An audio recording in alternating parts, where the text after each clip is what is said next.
Before the first thought, the body had already decided.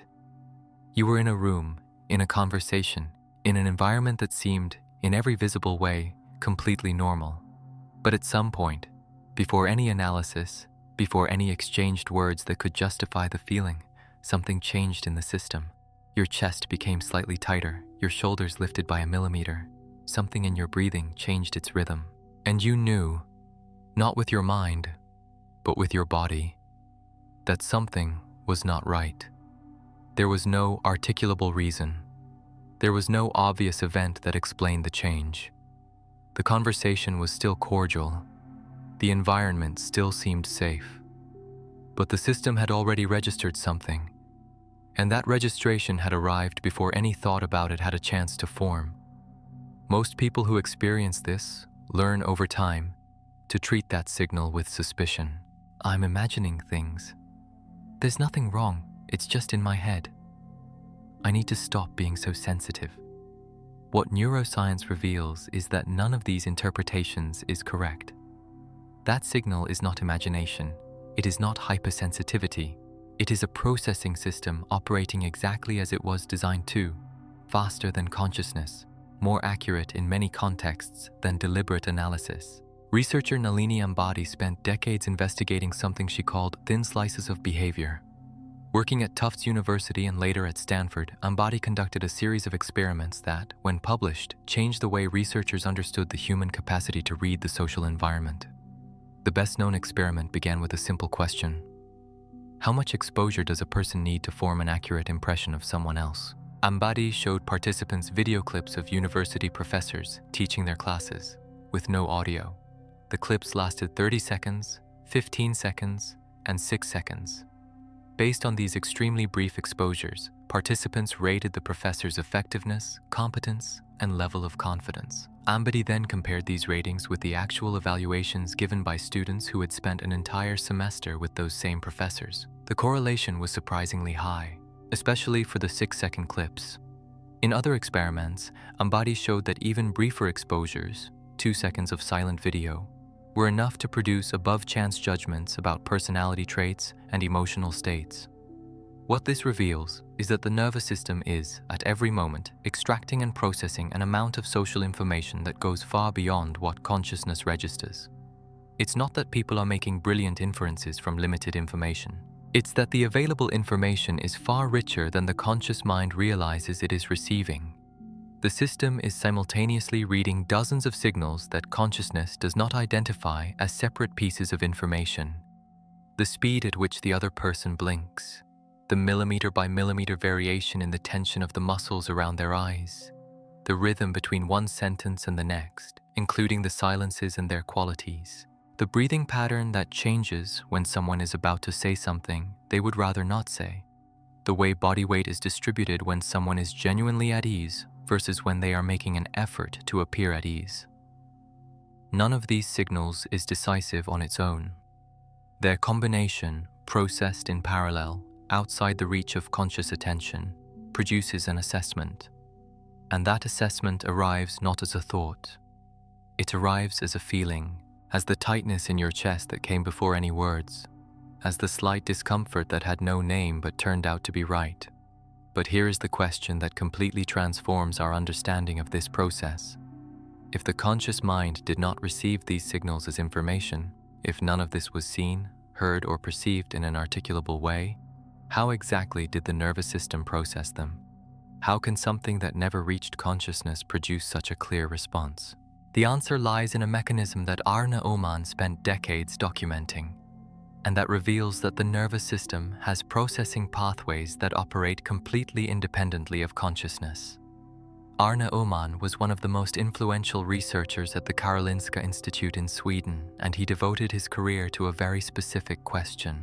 What happens in the nervous system when a threatening stimulus is presented in a way that prevents conscious processing? To test this, Öhman used a technique called backward masking. The logic is this: present an image for such a brief period of time, a few milliseconds, that conscious processing cannot complete it, and then immediately replace it with another image that interrupts processing before the first stimulus reaches consciousness.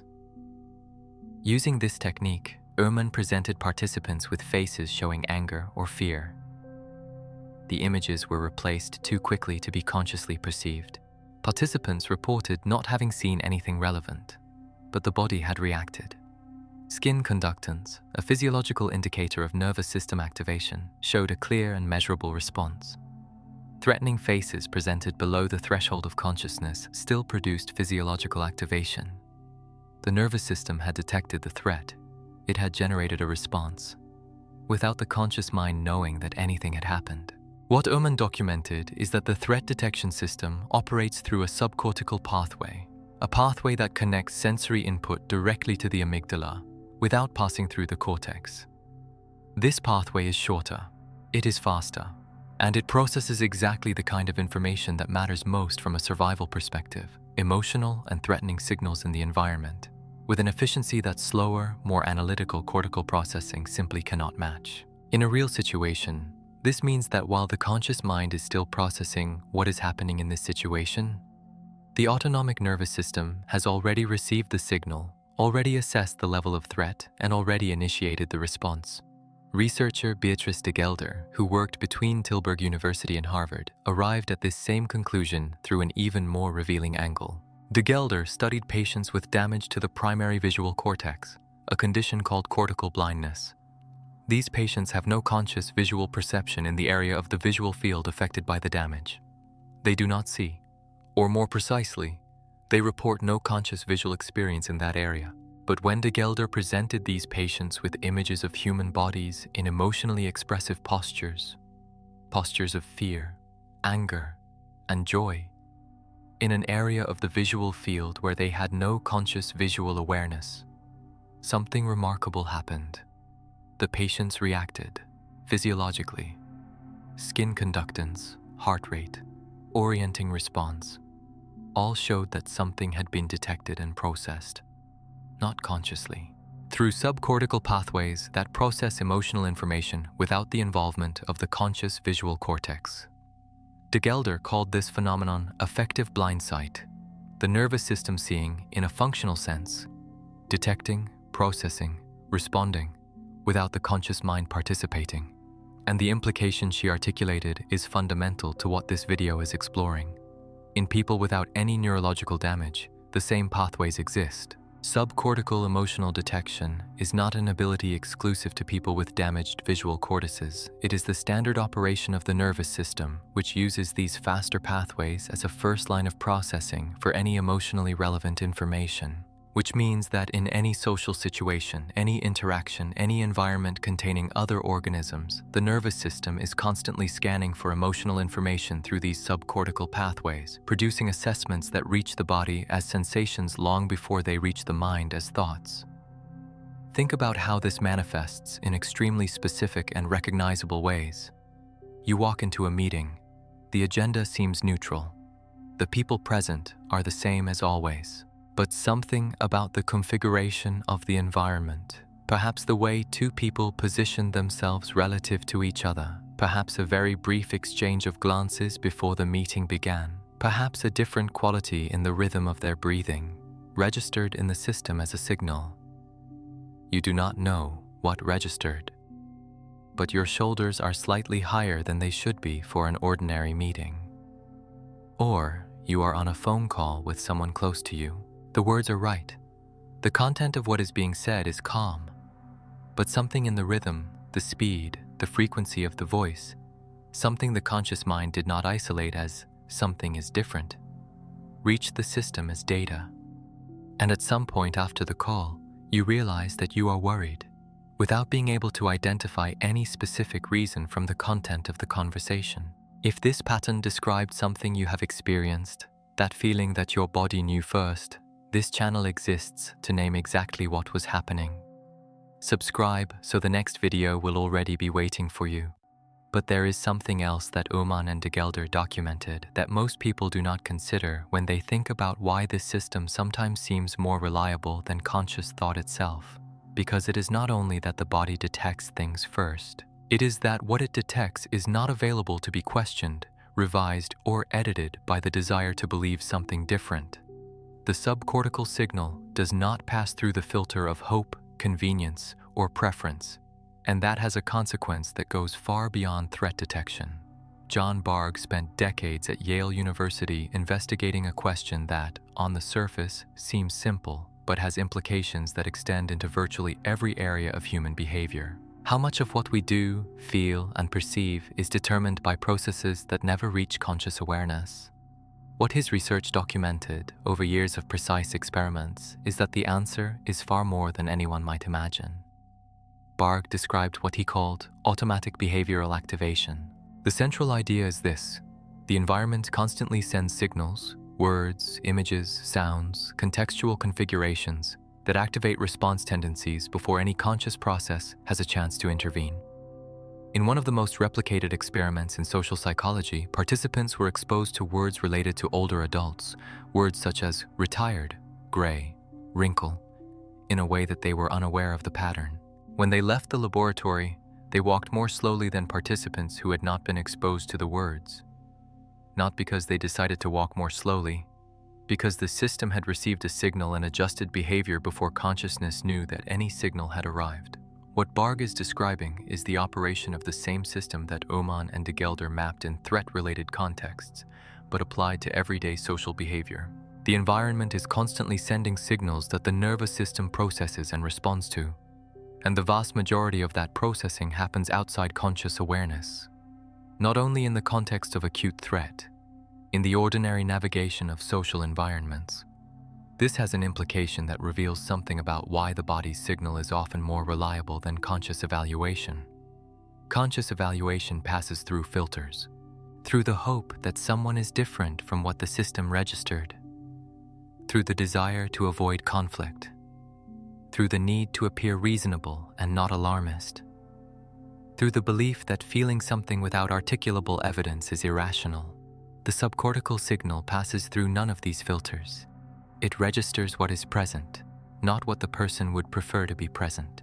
But there is still a temporal dimension to this story that the neuroscientist Benjamin Libet from the University of California, San Francisco documented in a way that profoundly changed scientific understanding of consciousness and agency. Libet precisely measured what happens in the brain in the moments preceding a simple voluntary action. What he found was a measurable electrical potential, called the readiness potential, that precedes the action by as much as 550 milliseconds. But here is the finding that generated decades of debate. Conscious awareness of the intention to act, the moment when the person was aware that they wanted to move their hand, arrived only 200 milliseconds before the action, which means that neural activity related to the decision had already begun 350 milliseconds before the person had any conscious experience of having decided to act. The brain had initiated the process. Consciousness arrived later and then attributed the initiative to itself. What Libet documented for simple voluntary action is, on a much larger scale, what happens with the processing of social and emotional signals. The neural system does not wait for consciousness to authorize the evaluation. It processes, it concludes, it initiates responses. And then consciousness arrives, already finding a process underway, and tries to construct a narrative about what is happening. I don't know why, but something didn't feel right is the honest report of a consciousness that arrived after a process that had already finished. This explains a pattern that many people recognize, and that may be one of the most relevant ways in which the body knows first. Being in a situation that seems objectively safe, someone who says the right words, who behaves appropriately, but that produces, in the body, a mild activation response that no conscious analysis can justify. And then, weeks or months later, the information the system had registered as data finally emerges as conscious understanding. Now I understand what I was feeling in that moment. But the system had registered it the first time. It had arrived in the body as a sensation, and the mind had dismissed that sensation for lack of a verbal argument. That dismissal has a cost. Not because the subcortical system is infallible. It has biases, it has learned patterns that can be inaccurate. It has associations from past contexts that may not apply to the present. But because systematically ignoring the signal while waiting for a verbal justification means cutting off communication with a processing system that has access to information the conscious process simply cannot gather at the same speed. Think of a very specific situation that illustrates this dynamic. You meet someone new, The first conversation is pleasant. What the person says makes sense. Their behavior is cordial. But as you leave, you notice that you are slightly vigilant, without being able to say why. And the mind immediately begins working to invalidate the signal. There's nothing wrong. I'm being paranoid. I can't judge someone I just met. None of these responses are necessarily wrong, but all of them are responding to the argument, not to the signal, and the signal and the argument are not the same thing. The argument is what the person said. The signal is what the system registered about how they said it. There is a specific reason why so many people have learned to ignore this signal. It is not weakness. It is not naivety. It is the result of a long process of learning about what kind of knowledge is considered valid. In cultures that prioritize the rational, the verbal, the demonstrable, where proving something means putting it into words and building an argument, the bodily signal has a structural problem. It does not come with an argument. It arrives as a sensation, and sensation, within the hierarchy of knowledge that many people have internalized, ranks below thought. You're feeling this because you're stressed. There's nothing that justifies that feeling. That's irrational. There's no evidence. These responses sound reasonable, but they apply to the bodily signal a standard that is appropriate for logical arguments and inappropriate for the kind of processing that is producing the signal. The nervous system does not operate through arguments, it operates through patterns. And its assessment of a social environment does not produce a list of evidence. It produces a sensation. Invalidating the sensation because it lacks an argument means disconnecting from a processing system that has access to information the argument simply cannot capture. That does not mean the bodily signal is always correct. It has biases. It has patterns learned in previous contexts that may not apply to the present. It is influenced by physical states, fatigue, hunger, pain, that can color the assessment of the environment in ways that do not accurately reflect the environment itself. What it means is that the signal deserves to be received, not necessarily as definitive truth, but as information, with the same weight as any other form of information available about the situation. My body registered something here. What could it be? Is it worth paying closer attention? That is a different question from am I imagining this? And it creates a different relationship with the processing system itself. Relearning to listen to this signal is not learning to blindly trust instincts. It is learning to include, in the assessment of situations, information that the fastest and broadest processing system available has already collected. The system that reads first. The system that does not pass through the filter of convenience. The system that, every moment, is doing work that the conscious mind does not know is being done. Nalini Ambady's research on thin slices of behavior, developed at Tufts University in Stanford, documented that extremely brief exposures to people, sometimes only seconds of silent video, allow surprisingly accurate assessments of emotional states, personality traits, and interpersonal effectiveness.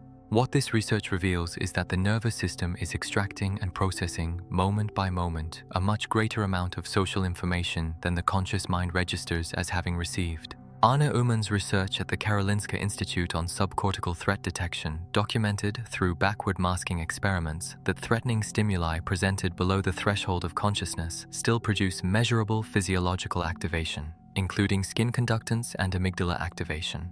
The nervous system possesses processing pathways that connect sensory input to the emotional response system without the involvement of conscious cortical processing, allowing the body to detect and respond to threatening signals before the mind knows that any signal has arrived.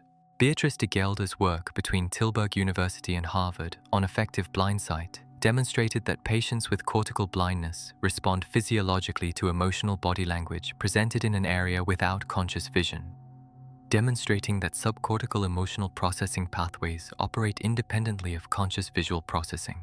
In people without neurological damage, these same pathways constitute the standard mechanism for the first response to emotional signals in the environment. The theory of automatic behavioral activation, developed by John Bargh at Yale University, documents that environmental stimuli automatically activate behavioral and emotional response tendencies before any conscious processing, and that a large proportion of everyday social behavior is guided by these preconscious processes. The environment continuously sends signals. The system processes and responds. Consciousness arrives afterward and constructs a narrative about what has already happened. The readiness potential, documented by Benjamin Libet at the University of California, San Francisco, revealed that neural activity precedes conscious awareness of intention by as much as 550 milliseconds, with the conscious experience of deciding arriving only 200 milliseconds before the action. This finding establishes the principle that neural processing systematically precedes consciousness, validating the experience of the body knowing first as the standard operation of the nervous system, not an exception or anomaly.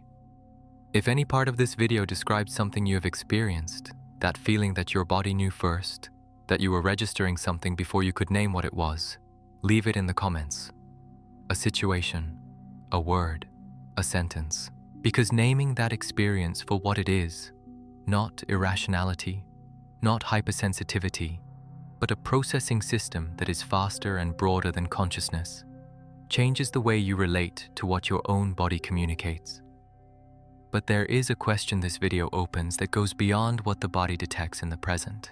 Because if the nervous system registers signals before the mind knows, if subcortical processing captures and responds to information that is never translated into conscious thought, then what happens when that registered content is too large or too intense to be processed at the moment it arrives? What does the system do with experiences that could not be completely digested when they occurred? That were too emotionally overwhelming, or happened too quickly, or arrived at a moment when the available processing resources simply were not enough? They do not disappear.